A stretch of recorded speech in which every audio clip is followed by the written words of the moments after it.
The story of Jessie Blodgett is one of heartbreaking betrayal and senseless violence. It's the kind of tragedy that leaves a family broken and a community in shock. Jessie was a young woman with her whole life ahead of her, and it was stolen in the most brutal way by someone she trusted.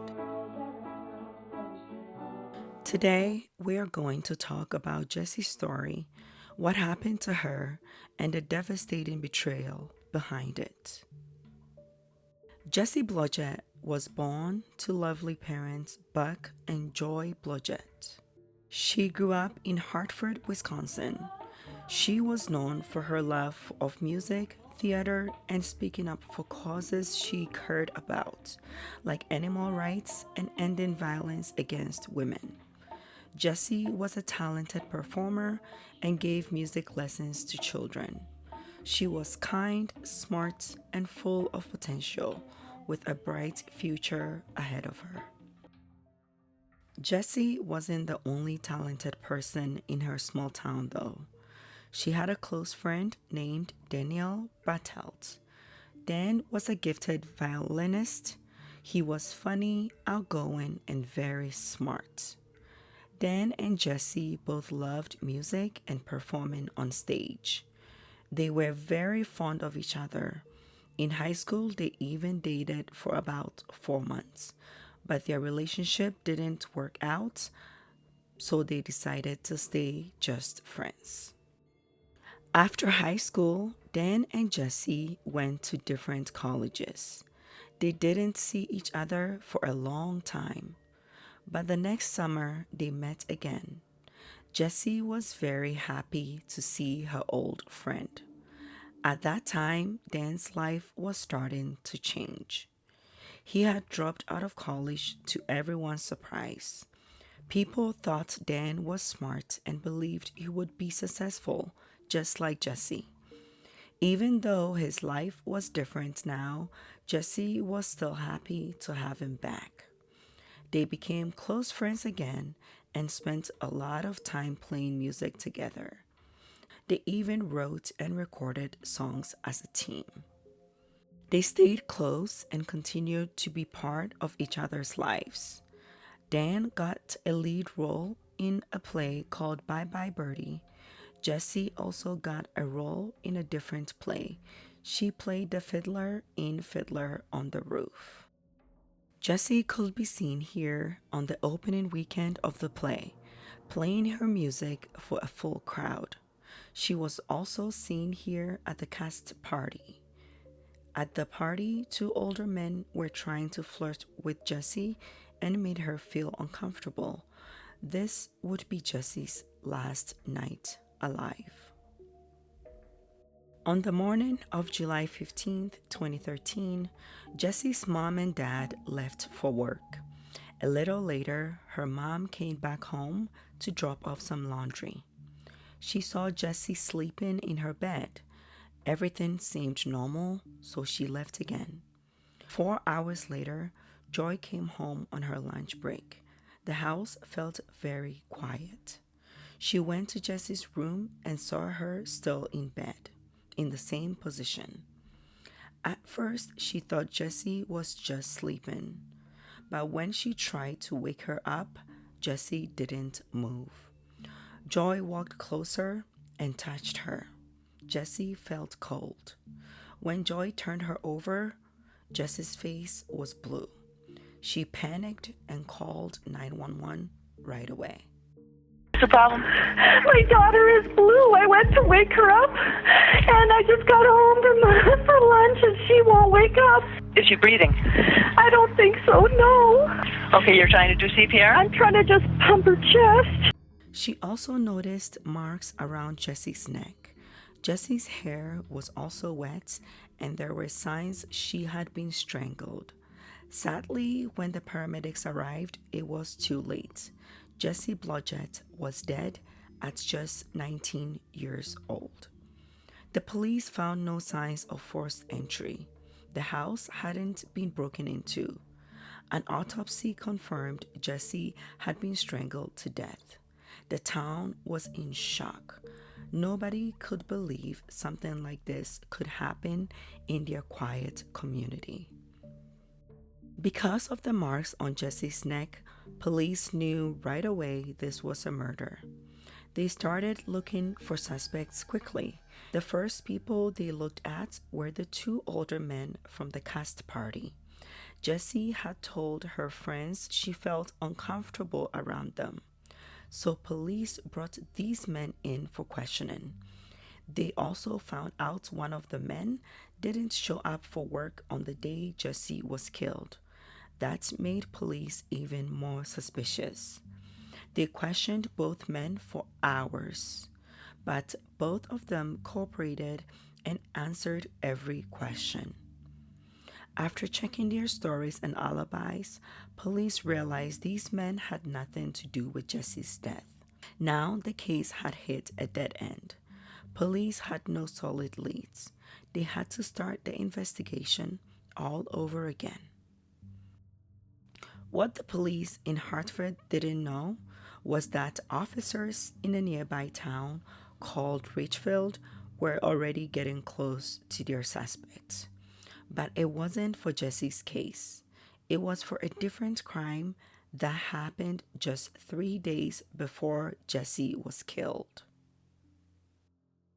A young woman named Melissa Etzler was walking her dog at a local park when something terrifying happened.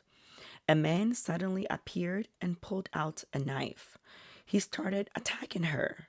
Melissa fell to the ground, but she didn't give up. She fought back with everything she had. She was strong and brave. In fact, she fought so hard that she managed to grab the knife from the attacker's hand.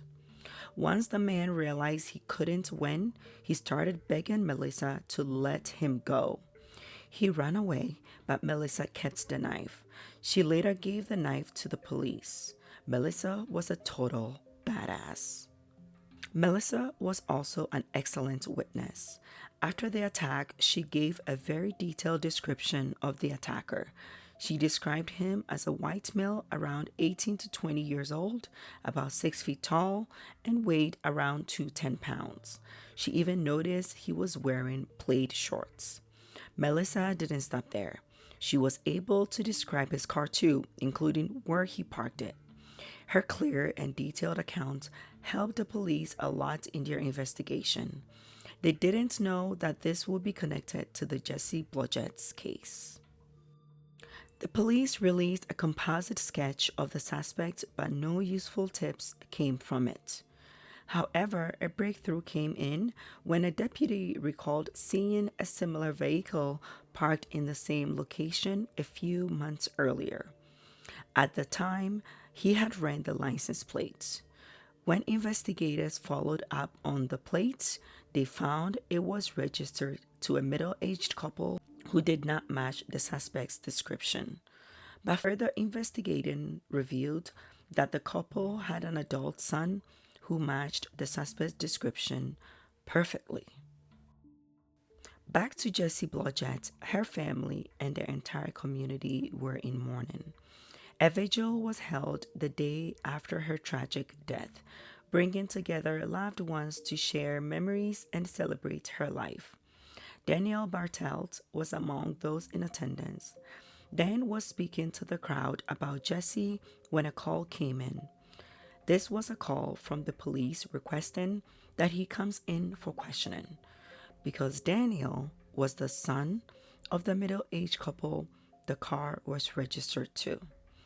Dan quietly excused himself from the vigil and headed to the police station. At the police station, Dan first denied knowing anything about Melissa's attack at the park.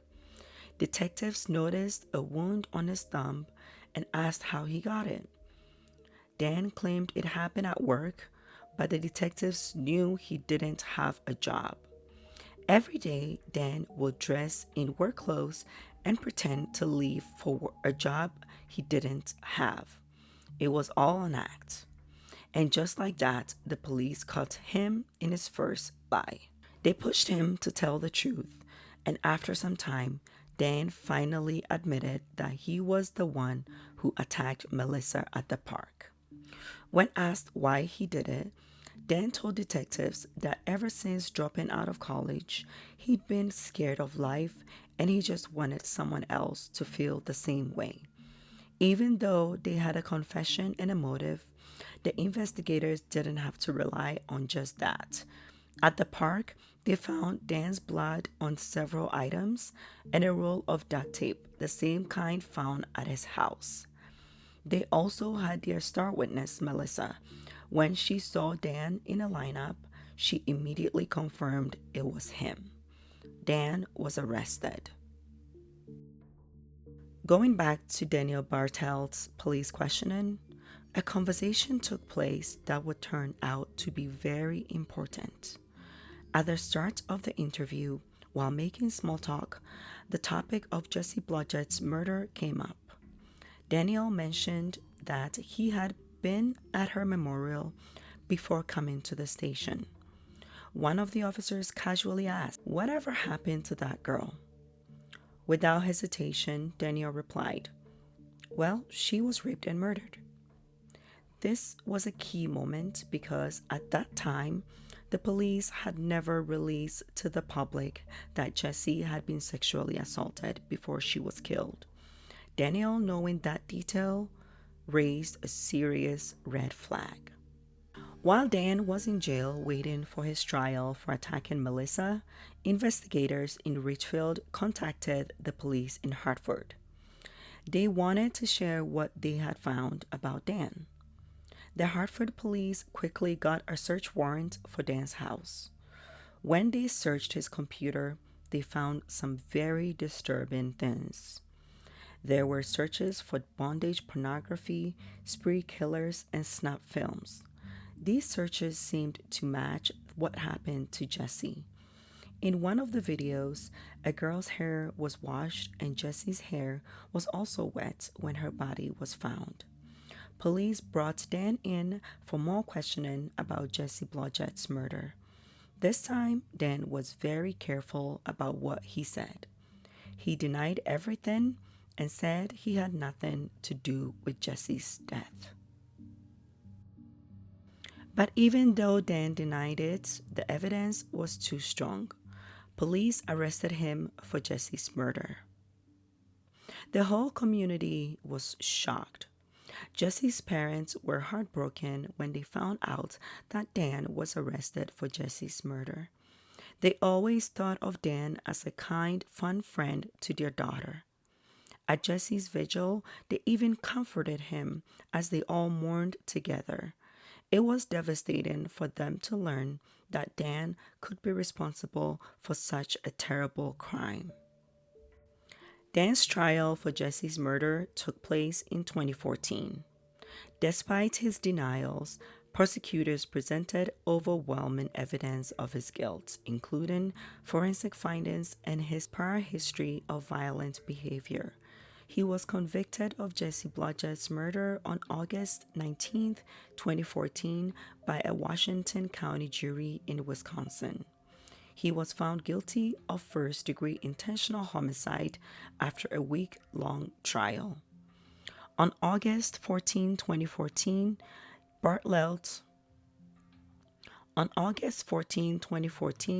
Bartelt was sentenced to life in prison without the possibility of parole. Daniel never took responsibility for the terrible crime he committed against Jessie. After he was found guilty, Jessie's parents gave a victim impact statement in court. They shared their pain and how much they missed their daughter.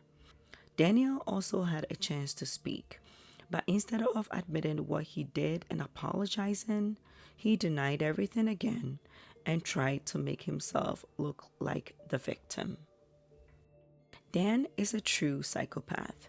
If he didn't get caught early on, I believe he would have gone on to be a serial killer until he was stopped. After Jessie Blodgett's tragic murder, her father, Buck Blodgett, started a project called Love is Greater Than Hate. It's a nonprofit organization that works to raise awareness about violence, especially violence against women, promote love, kindness, and compassion in communities, and also encourage people to choose love instead of hate. Blodgett speaks at schools, colleges, and events, sharing Jessie's story and teaching people how to build a safer, more caring world. The project was created to honor Jessie's memory and help stop violence before it happens. The project continues to advocate for victims and provide resources to young people to foster respectful relationships.